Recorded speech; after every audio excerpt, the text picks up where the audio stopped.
Mbagamba mutya abaagala balungi abeekuumira kusinga Faith 256 mbaniriza ate nate olunaku olwaleero kansobole muli bulungi yonna gye musinziira okubeera nga mundaba oba nga mumpuliriza. Olunaku olwaleero tukomyewo ate era n'eddagala ly'amaanyi g'ekisajja ng'omusajja wenna ng'otawaanyizibwa munnange omukazi omuzinamu bw'ozinnya eddakiika 2-3 ng'omukira we nga kaggwa. Todduka mu ddwaliro okunoonya makerenda ga bbulu, tokigenda mu ddwaliro okunoonya Viagra. Osobola okumwekolera ewaka ate nga tali harmful, nga talina buzibu, tagenda kuhaminga, ogenda sigala ng'amaanyi go togattampalinze nago ng'osigadde oli clear. Ojja kusigala ng'amaanyi go galina bulungi nnyo nga gali intact. Okitegeera mukwano, ogenda kunfunira katungulu ccumu. Omanyi entegeka y'eddagala oluusi yeeritta. Bwe bagamba nti eddagala litegeke bw'oti, please tewali kigenda kubeera nga kikooya. Eddagala litegeke nga bw'olina okulitegeka. Nfunira katungulu ccumu oyo omukwate omukyopinge. For example, ngenda kukola dosage ya kiro kyokka kimu. Kitegeeza ngenda kukwata katungulu ccumu clove emu, kisinziira ku bunene bwa ka clove. Oba nga katini kozesa bubiri, bw'okaba nga kali reasonable nti kanene ekimala kozesa kamu. Kakwata okasale nga bw'onaasala obuntu nga butini, then okaleke tokakurashinga, tokanyogootola, kasaleesale. Bw'omala obisalaasala biteeke ebbali. Ekyati ogenda kunfunira mubisi gw'enjuki, tujja kwetaagayo ejjiika emu.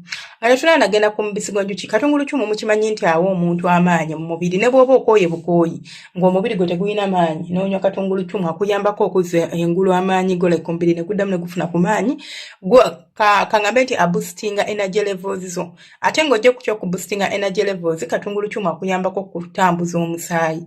Abasajja abasinga ekizibu kye muyina kya ntambula y'omusaayi, nti guba gutambula bubi. Like omusajja bw'oyima, omusaayi gwe gulina okutambula mu kasolo in and out, like the blood is supposed to circulate at a certain level oba ku speed waliwo speed omusaayi gwe gulina okutambulira. If the speed is too much, it is dangerous for you, and if the speed is too low, it is still dangerous for you. Ogenda kuba tosobola kubeera ng'okuuma ki omulimo gwo. Kati kikuyambako okuregulating entambula y'omusaayi ate era n'akuyambako okuba ng'akuboostinga amaanyi. Mukimanyi bulungi nti olina okuba n'amaanyi okuzina emmana. Sigana agakuba ebikonde, sigana agalwana mu ringi, but amaanyi, overall energy mu mubiri gwo olina okuba naye. Bw'omala okunfunira ekyo oba omala okuntegerera ekyo nti weetaaga eddagala eryo oba weetaaga amaanyi, nfunira katungulu ccumu omuteeke wali, nfunira omubisi gw'enjuki ejjiika emu. Omubisi gw'enjuki nagwo gukola ekintu kye kimu, gukuyambako ku maanyi ate era gukuyambako okubeera ng'okola ki? Ng'omusaayi gwe gugenda kutambula bulungi nnyo ng'otuuse mu nsonga z'okwegatta. Kitogenda kubeera ng'onafuwa, ogenda kubeera kiriya. Kati ekirala ogenda kunfunira kofi oba kaawa mu Luganda.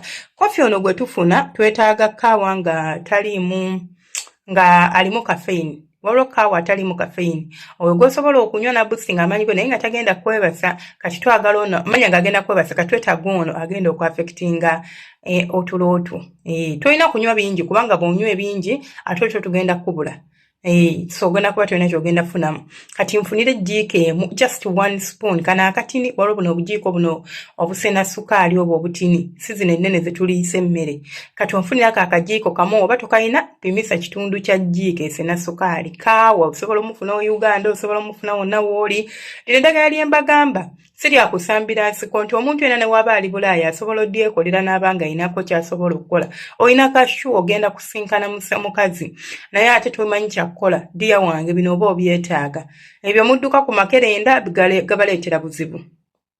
So nfunira kaawa oba ejjiika emu oba ekitundu kya jjiika. Ejjiiko njogera kali akajiiko akatini, teeka ebbali. Bw'omaliriza ebyo ogenda kunnyamba onfunireyo lemon oba lime. By the way, lime ne lemon tebifaanagana, bibiri bya njawulo, but it is okay, it does not matter.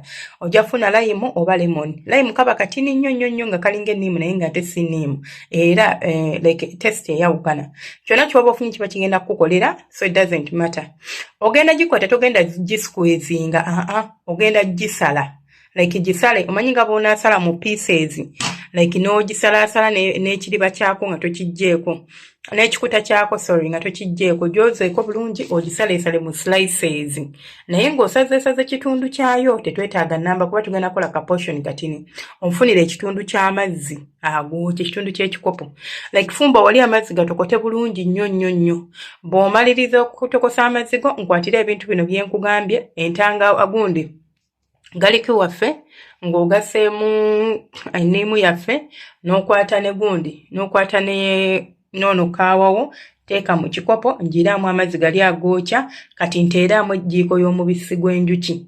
Eyo ejjiiko y'omubisi gw'enjuki osobola okukozesa eno ejjiiko ennene oba osobola okukozesa akajiiko akatini, it doesn't matter. Ntabulira bulungi nnyo bidizolovinge bulungi birebikkeko bireke bituule for some minutes oba ddakiika emu oba bbiri. Leka amazzi gabeere nga gali ku temperature gy'osobola okunywa awo obinywere. Bino tobikola ku makya tolina ky'obyetaaza kuba bijja kulegera bwereere omusolo. Bikole kiro ng'ogenda kwebaka nti ate oba obikoze ku makya manya nti ngenda sinkana omuntu mu ddakiika nga 3 oba at least ddakiika 3 in fact. Tobinywa kati ng'omuntu omusuubira musinkana ku ssaawa 8 biba byamaze dda okuggwamu amaanyi. Kitegeeza obikola kati sorry. Obinywa nti tugambe ku makya nkimanyi ngenda w'akantu kange gye ngenda ogita nsooke nkasabule nja kugenda ku mulimu edda kusaawa nga 6 awo kiba kiriya genda. Oyagala kuzina kakuki kamangu tobikozesa kubanga omukira gugenda kwerega tegugenda kugwa. Ojja kuzina mane eddakiika wakati w'eddakiika 15 45 oluusi n'essaawa esobola okuwera kisinziira engeri amanyi go gy'oga preservinze n'obukodyo bw'oba ogasseewo wano eno okuyambako okuwangaalako. Kati kiri gy'oli okumanya ddi lwemba nina okunywa eddagala lino. Mwabawooza nti kangezese tewali kirungi kyakuleega mu kirago nga tegugenda kuzina. Obeera oguhaaminga obeera ogulumya. Waliwo okuba nti kale nnyema buyimi naye gwe okweyimya ng'otegedde ng'ate oli under influence y'eddagala tekiba kirungi eri emisuwa egyo.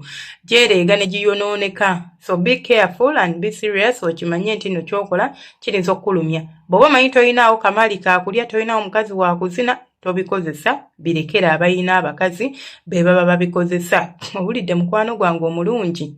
So eryo eddagala osobola okulikozesa oba eyo remedy osobola okugitetenkanya wonna w'oli. Ndi Bulaaya, ndi Uganda, ndi Kampala, nze sisobola kufuna ddagala lya ku nsiko. Sobola kukola ntya?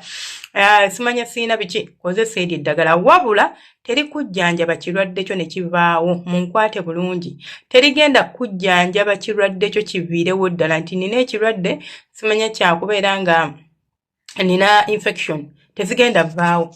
Dino ligenda kuwa amaanyi agali temporary nti express just biri temporary. Okuzina n'omala n'oddayo mu mbeerayo nga woobadde kuba oba tojjeewo kizibu. Waliwo eddagala lyentera okusomesako balyentera okwogerako awo lyoba olina okukozesa okwejjanjaba okwetereereza ddala kuzuukusa busomyo oba kuzuukusa bwagazi bwo. Eryo lyo liba lijja kukolera nti lijja kutereeza nti olinywa for a given time n'omala n'omanya nti nkivuddeko.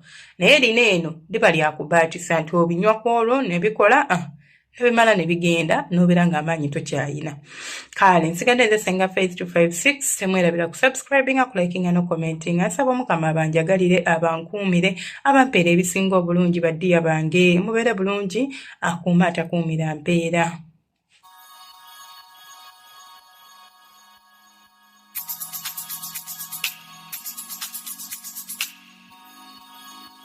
Yeah.